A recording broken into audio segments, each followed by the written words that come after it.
Hola, qu'est-ce tal? Si tu regardes mes vidéos depuis un certain temps, tu sais que j'aime bien parler de tout ce qui a trait à la nutrition et au style de vie sain en général. La majorité du temps hors slip, mais ça, t'es pas censé le savoir donc. Et mon objectif, c'est de traiter ces sujets en moins d'une minute. Sauf que en moins d'une minute, j'ai pas toujours le temps de toujours tout dire. C'est la raison pour laquelle, en complément des vidéos que je fais déjà, j'ai prévu de créer un canal Telegram, ouais, où j'aborde beaucoup plus sur ce sujet, certains trucs. C'est pas très vendeur ça, certes. Si tu souhaites des précisions sur certains trucs, le lien est en description. Donc, je t'y attends pour te raconter mes trucs en détail.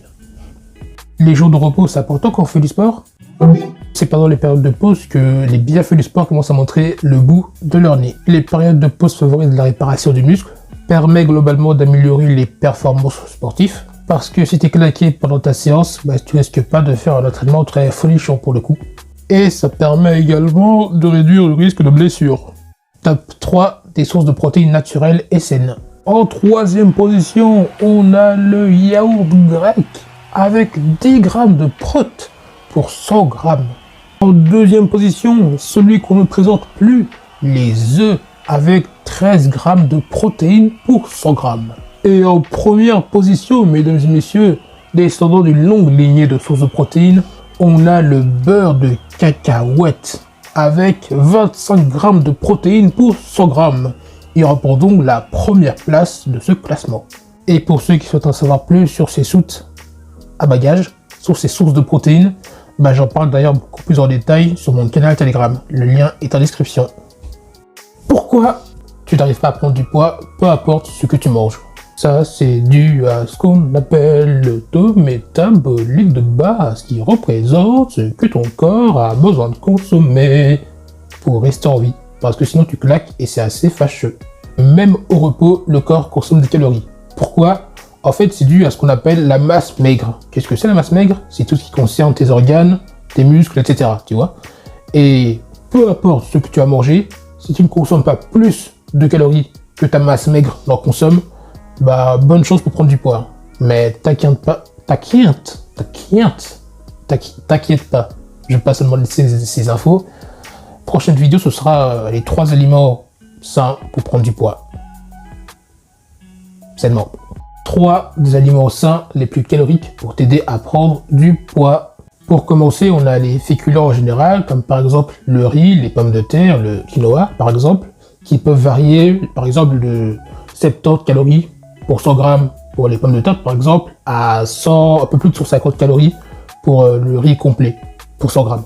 Ensuite, on a les avocats riches en bonne graisse qui contiennent un peu plus de 150 calories pour 100 grammes. Pour terminer, on a le King Kong. Bref, on a le beurre de cacahuète du coup, qui contient plus de 500 calories pour seulement 100 grammes. Mais imagine juste 10 grammes de cacahuètes, ça te fait déjà plus de 50 calories, tu vois, gratuit comme ça. Et si tu souhaites en savoir plus, tu peux rejoindre mon canal Telegram, le lien est en description. Quels sont les avantages du chocolat noir? Pour commencer, il fait partie des aliments qui contiennent le plus d'antioxydants. Dans le game, il est là. Antioxydants, résumé, substance chimique qui permet de ralentir le processus de vieillissement des cellules. Ensuite, les composés bioactifs du chocolat noir permettent de protéger la peau contre les rayons UV. Après, s'il y a celui de fou malade, mais comme de la crème solaire, j'ai pas dit que ça pouvait remplacer ça. Et c'est super nutritif. Non.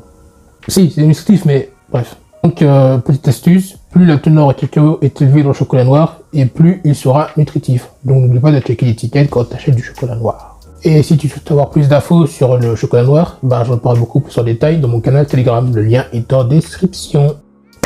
Quels sont les avantages de la marche à pied? Déjà, ça permet de rendre ton cœur beaucoup plus fort, donc ça c'est sympa. Attends, il est de quel côté mon cœur en fait? Il bat dans cette zone, donc normalement, théoriquement, bref, on s'en fout. Et un cœur bien plus résistant vous permettra de réduire vos risques de développer des maladies cardiaques. Ça aide également à protéger les articulations liées à la marche, parce qu'en fait, quand on marche, on lubrifie les articulations liées à la marche, et on renforce les muscles qui soutiennent les articulations liées à la marche. Et si tu souhaites avoir plus de précision, bah, tu peux rejoindre mon canal Telegram, le lien est en description. Est-ce que je ressemble vraiment à ce mec? Lui, c'est Junior, de la série Ma famille d'abord. Donc voici sa tête, et voici la mienne.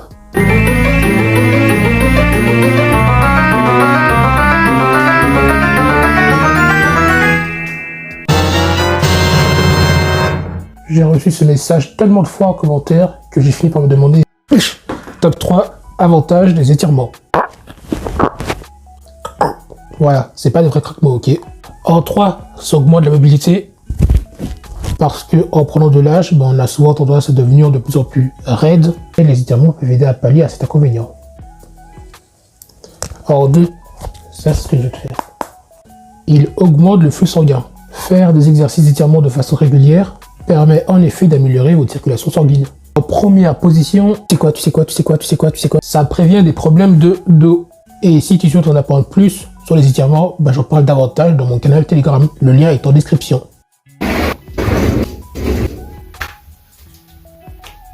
3 façons d'arrêter de grignoter. Pour commencer, préparez vos collations à l'avance. En faisant cela, vous serez moins susceptible à manger le reste des frites d'hier au petit déjeuner. Mais déjà qui mangent des frites au petit déjeuner. Deuxième. N'oubliez pas de consommer des aliments protéinés parce que les protéines prennent beaucoup plus de temps pour être digérées. Et en premier, bien dormir. Parce que quand tu dors mal, tu perturbes tes hormones. Comme par exemple la créline, qui est l'hormone de la faim, que tu produis davantage quand tu dors pas assez. Ça dépend déjà, mais bref, c'est comme ça. Ça c'est fait, ça fait 10 minutes que je me retiens, donc maintenant je vais pisser, ok? Alors salut. Là, c'est vraiment plus possible. Donc, comment faire pour arrêter de procrastiner? Pour commencer, connaître vos priorités. Parce que l'une des principales raisons pour lesquelles on aime bien procrastiner, c'est surtout quand on voit la quantité de choses qu'il faut qu'on fasse dans la journée. Ensuite. Attends. Il essaie pas de nous agresser là? Non, il y a l'écran.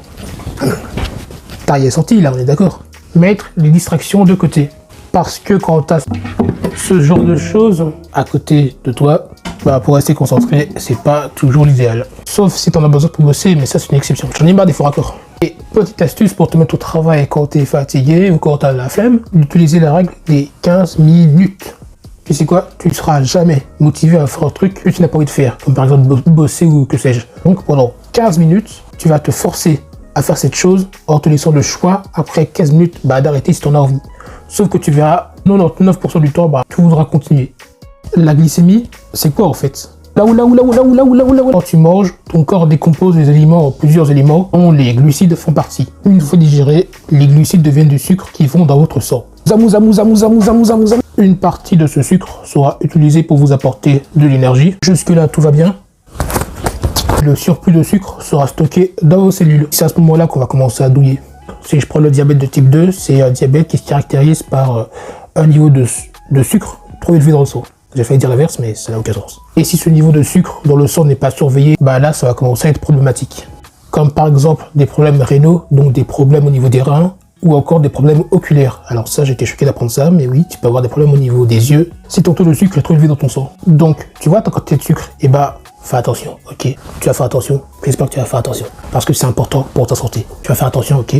Est-ce que tu vas faire attention? Tu vas faire attention, et je te surveille. Fais attention. Les haricots. Avantage. Ce mec avait tout compris.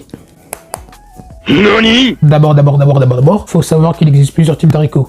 Donc les informations nutritives vont varier en fonction de chaque type d'haricot. Mais globalement, c'est assez peu coûteux. C'est également une bonne source de protéines végétales. Si je prends l'exemple des haricots pinto, ils contiennent quasiment 25 grammes de... Non, pas 25. 21 grammes de protéines pour 100 grammes. C'est quasi autant que la viande, t'imagines? Dans les haricots. Ensuite, c'est également une bonne source de fibres alimentaires. Protéines plus fibres alimentaires égale... J'oublie la phrase. Aliments qui rassasient beaucoup plus. Dans le jargon, on appelle ça un combo à 2 en 1 si tu veux. Et si tu souhaites en savoir plus sur les haricots, j'en parle d'ailleurs en détail dans mon canal Telegram. Le lien est en description.